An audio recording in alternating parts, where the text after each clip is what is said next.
Hi, second grade. How are y'all doing? I have a confession to make with you and an apology to make, and I hope you can forgive me. But when we were Zoom meeting this Monday, I forgot to press record on the Zoom meeting. And going back and posting them, I realized I didn't have that Zoom meeting to post.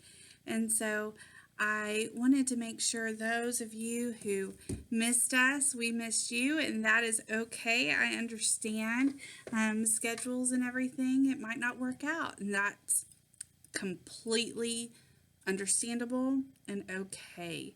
But I want to make sure you get your Bible lesson if you want your Bible lesson. So we talked about before Easter, before Holy Week and before Easter, that first lesson that I did, I'm going to go all the way back there, and we're going to make connections that are going to be really, really important for us next year. What we're going to start doing next year, we're going to start right in the beginning of Genesis, and we are going to make connections with God's family, starting with Abraham and Sarah, going all the way up to Jesus Christ and his lineage. And it's important for us to study that and understand it. And we'll talk about that next year when you come back, because all those connections, the story is just so beautiful and so wonderful, and all these characters and what they went through and how God took care of them and kept his promises all the way through is really, really great. So if you remember, a couple weeks ago, or maybe it was more than that, 3 weeks ago, honestly, they're all starting to run together. I know they probably are with you too. But remember that old man and that old woman who gave birth to a son? That old man's name was Abraham, and his wife, the woman's name was Sarai, and later it was changed to Sarah. So we've got Abraham and Sarah. Abraham was 99 years old, and Sarah was 89 years old, and Sarah got pregnant, and she later, a year later, gave birth, or 9 months later. She was 90, and Abraham was 100 when Sarah gave birth to their son, this precious son that God had promised them 25 years before. They waited a long time for God to fulfill his promise. But they remained faithful and they trusted. But you know what?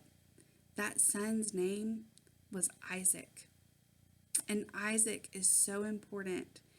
Did you know that Isaac means laughter? And the reason why they named him Isaac is because Sarah thought, this is so absurd. Nobody is ever going to believe that a woman of my age has given birth to a son. So Isaac means laughter, because she said, if anybody ever hears this story, they are just going to laugh because it makes absolutely no sense. It's just hilarious. We're going to pick up with Isaac today. And then next week, we are going to talk about Isaac's children. Isaac grew up. He grew up to be a young man. Well, not a young man. He was probably around the age of 40. And it was time for him to have a wife. But Abraham didn't want him to be married to a woman of Canaan. He wanted him to be married to a woman from his own town where he came from, Haran. So if you remember, Abraham and Sarah traveled a long way until they made it to Canaan, to the promised land. It's all the same place. So he sent his most trusted servant back to Haran to find a wife for Isaac. Now, back then, they didn't have McDonald's to stop at, and this journey was around 400 miles. It was a long journey on camel, and he had to take jewelry and fine clothing for this woman that he was hopefully going to find for Isaac to marry. Food for the travel. He made it there to Haran, and while he was at the well, he prayed to God. He said, God, please help me find the best woman for Isaac. Please help me find a woman who's going to be faithful and honest and true. And I will know that this woman is the right woman when she comes up and she offers my camels water to drink. And as soon as this servant, Abraham's trusted servant, got finished praying, a woman named Rebekah came up. And he asked Rebekah, he said, would you mind getting me some water to drink? And you know what she said? She said, sure. And while I'm at it, why don't I go ahead and draw some water for your camels as well? And right then, that servant knew that God had answered his prayer, that this woman, Rebekah, was the woman that Isaac was supposed to marry. So he told Rebekah about Abraham and about Sarah and Isaac and the family and all the land that God had provided for them. And he asked her if she would be willing to go back and be a part of that family. And she said yes. So then they went to her father and asked her father as well. The servant gave Rebekah the fine jewelry and the clothes. And Rebekah loaded up and went with the servant back to Hebron, back to Canaan, to meet and marry Isaac. But here's the best part.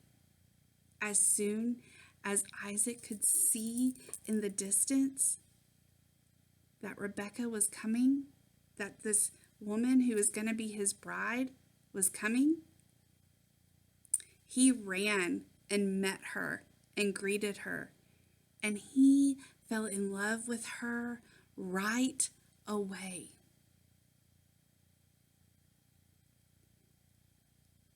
Isaac loved Rebekah, and Rebekah loved Isaac.